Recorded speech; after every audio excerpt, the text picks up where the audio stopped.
नमस्कार दोस्तों, आज हम लोग पढ़ने जा रहे हैं क्लास 9th का एक बहुत इंपॉर्टेंट चैप्टर परमाणु एवं अणु। ये चैप्टर इंपॉर्टेंट इसलिए है क्योंकि हमारे आसपास जितने पदार्थ उपस्थित हैं ये सारे छोटे छोटे पार्टिकल से मिलकर बने होते हैं, जिन्हें हम परमाणु या अणु कहते हैं। अगर हमें उनके गुणों के बारे में पढ़ना है तो हमको इनके गुणों या इनकी प्रकृति के बारे में अच्छे से हमको पता होना चाहिए। तो इस चैप्टर में हम लोग इसी चीज़ों के बारे में पढ़ेंगे कि आखिर हमारे परमाणु कहाँ से निकलते हैं, ये क्या होते हैं तथा इनके गुण क्या होते हैं। तभी जाकर आगे हमें केमिस्ट्री थोड़ी पढ़ने में मज़ा आएगा और हमें उसे अच्छे से समझ में आएगा। तो ये हम लोग स्टार्ट करते हैं और ये समझते हैं कि सबसे पहले परमाणु एवं अणु के बारे में हमें किसने बताया। तो अगर हम बात करें सबसे पहले कि हम इसकी स्टार्ट कहाँ से हुई है, तो इसको स्टार्ट बहुत साल पहले ही हमारे यहाँ के एक बहुत ही महान ऋषि जिसे हम लोग कहते हैं कणाद, तो उन्होंने ही इसको सबसे पहले नाम दिया था। उन्होंने क्या किया कि एक अनाज का दाना लिया, चावल का दाना लिया और उसको एकदम खूब बारीक सा टुकड़े करते गए। तो टुकड़ा करते करते करते वो एक ऐसे पॉइंट पर पहुँच गए जहाँ पर कि वो जो पार्ट होगा उसको हम टुकड़ा नहीं कर पाएंगे। तो उस पार्ट को उन्होंने नाम दे दिया परमाणु। यानी कि हमारे पास कोई भी पदार्थ जैसे अगर हम उसको एकदम बारीक टुकड़ा करते जाए तो इतना छोटा हो जाएगा कि हम उसको टुकड़ा नहीं कर पाएंगे। उसी टुकड़े को उन्होंने क्या नाम दे दिया, परमाणु नाम दे दिया। यहाँ से हमारा क्या नाम निकल के आ गया, परमाणु नाम निकल के आया। और इसको किसने दिया था, महर्षि कणाद ने दिया था। बाद इन्हीं समय में एक ग्रीक के बहुत ही महान फिलोसोफर थे जिनका नाम था डेमोक्रेटिस।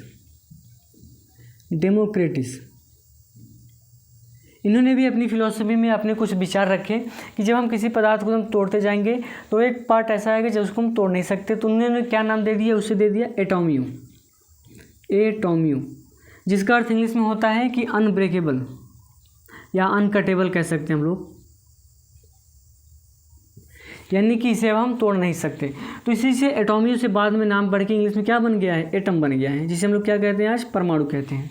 तो ये तो बहुत पुरानी बातें हो गई, ये सब फिलॉसफी की बातें हैं, यानी कि विचार अपने देते हैं। लेकिन इसका सबसे पहले हमें जो प्रैक्टिकल या एक्सपेरिमेंट जो थ्योरी हमको मिलती है वो मिलती है हमारी डाल्टन के नियम से। जब डाल्टन ने अपना एक 1808 ईस्वी में 1808 में अपनी इन्होंने क्या प्रस्तुत की थी, थ्योरी प्रस्तुत की थी, तब वहाँ पे हमें एटम के बारे में काफ़ी कुछ डीप में जानने को मिला था। तो इससे पहले यहाँ पे महर्षि कणाद और डेमोक्रेटिस जो कि ग्रीक के थे और हमारे महर्षि कणाद हमारे भारत के थे, इन्होंने अपने एक विचार रखे थे कि ऐसा हो सकता है कि जब हम नहीं तोड़ने को मिलेगा और छोटे पार्टिकल हो जाएंगे तो हम उसे क्या कहेंगे, एटम या फिर परमाणु कहेंगे।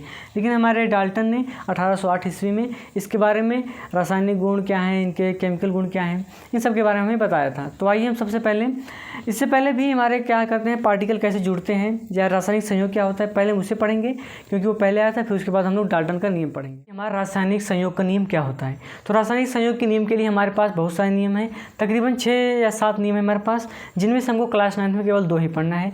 जिनमें से पहला हमारा है द्रव्यमान संरक्षण का नियम। ये नियम हमें ये कहता है कि अगर हमारे पास कोई रासायनिक अभिक्रिया हो रही है, हमने जितना अभिकारक लिया है उतना हमारा क्या बनेगा, उत्पाद बनेगा। जैसे हम यहाँ पे परिभाषा देख सकते हैं कि किसी भी रासायनिक अभिक्रिया में लिए गए अभिकारक का द्रव्यमान उसमें उत्पन्न उत्पाद के द्रव्यमान के बराबर होता है। जैसे हमारे पास एक अभिक्रिया है, एग्जाम्पल तौर पे हमने A+B लिया है, उसमें क्या बन रहा है हमारे पास C+D। जैसे मान लेते हैं अगर हमारे पास A का भार हमारे पास है 80 ग्राम और वहीं अगर B हमारे पास है 20 ग्राम, तो यहाँ पे कुल मिला कितने ग्राम हो गए, 100 ग्राम। तो हमारा उत्पाद भी कितना बनना चाहिए, 100 ग्राम ही बनना चाहिए। कितना बनना चाहिए, 100 ग्राम ही बनना चाहिए। दोनों मिलाकर कितना भार होना चाहिए, 100 ग्राम। जैसे अगर हम मान लें इसका 60 है तो इसका कितना होना चाहिए, 40 ग्राम होगा, क्योंकि इस नियम के अनुसार हमारा जो द्रव्यमान है वो अभिकारक का द्रव्यमान और उत्पाद का द्रव्यमान दोनों क्या होना चाहिए, बराबर होना चाहिए। एक एग्जाम्पल हम और देखते हैं, जैसे हमारे पास है HCl और साथ में हमारे पास है NaOH और यहाँ पे क्या बन रहा है, NaCl बनेगा और साथ में क्या बनेगा, पानी बनेगा। अब हम मान लेते हैं कि हमने अपना HCl लिया है 20 ग्राम, वहीं अगर हम NaOH की बात करें हमने क्या लिया है 10 ग्राम और हमको जल मिल रहा है कुल मिला के 5 ग्राम। मान लिया कोई अभिक्रिया है। तो अब बताइए कि हमारे पास NaCl कितना बनेगा। तो कहेंगे कि आप जितना यहाँ पे मिल रहा है सेम मतलब वहाँ पे मिलना चाहिए, जाहिर सी बात है। यहाँ पे 20 और 10 कुल मिला कितने हो गए, 30 हो गए।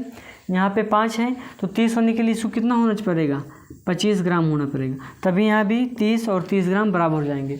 तो ये हमारा पहला नियम कि द्रव्यमान संरक्षण का नियम, कि हमारे पास अभिकारक और उत्पाद दोनों की जो द्रव्यमान है वो हमेशा क्या होना चाहिए, समान होना चाहिए।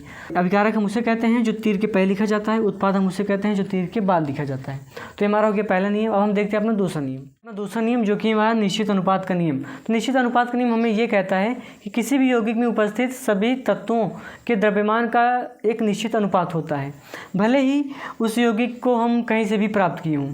बात समझ में आई आपको? अगर उसमें जितने भी तत्व उपस्थित होंगे वो सारे द्रव्यमान उनका क्या होगा, एक निश्चित अनुपात में होगा। आइए हम इसका एग्जांपल देखते हैं, तभी हमको समझ में आएगा।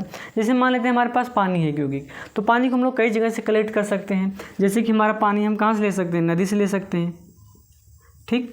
वही पानी को हम नल से ले सकते हैं, या वही पानी हमें बारिश से भी मिल सकता है। उसी पानी को हम लोग कुएँ से भी ले सकते हैं। हम यहाँ पे शुद्ध जल की बात कर रहे हैं, न कि मिलावटी जल की जिसमें हम दूसरी चीज़ मिली होती है। तो कुएँ से हो गया हमारा, नहर से भी हम उसी को पानी लेंगे, ठीक। इतनी जगह से हम पानी को कलेक्ट करते हैं। हम जहाँ से ले हमको पानी क्या मिलेगा, H2O ही मिलेगा। तो H2O यहाँ से भी हमको क्या मिलेगा, H2O प्राप्त होगा। यहाँ से भी हमको H2O प्राप्त होगा और यहाँ से भी हमको H2O ही प्राप्त होगा। अब देखिए H2O में दो तत्व हैं, एक तो हाइड्रोजन है और एक क्या है, ऑक्सीजन है। तो अगर हम बात करें हाइड्रोजन, तो यहाँ पे दो अणु हाइड्रोजन के हैं और एक अणु हाइड्रोजन का भार जो होता है वो होता है 1 AMU। तो इसका 1:2 हो जाएगा, तो क्या हो जाएगा 2 अनुपाते ऑक्सीजन का कितना होता है, 16 होता है। तो यहाँ पे 2 अनुपाते 16, यहाँ पे भी कितना मिलेगा, 2 अनुपाते 16 ही मिलेगा।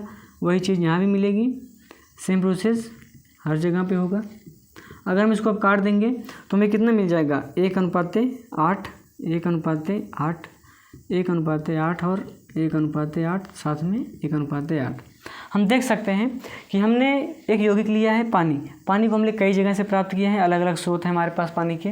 लेकिन पानी का हमको क्या मिल रहा है, सभी जगह यहाँ पे जो इनके तत्वों का द्रव्यमान का जो अनुपात है वो 1/8, 1:8, 1:8, 1:8 ही मिल रहा है। तो यही हमारा दूसरा नियम, निश्चित अनुपात का नियम, जिसमें क्या ये कहा गया है कि वो कोई भी यौगिक हो उसमें जितने भी तत्व उपस्थित हैं वो सारे के सारे उनका द्रव्यमान जो होगा वो एक निश्चित अनुपात में होगा। तो ये हमारा हो गया 2 नियम, रासायनिक संयोग का नियम।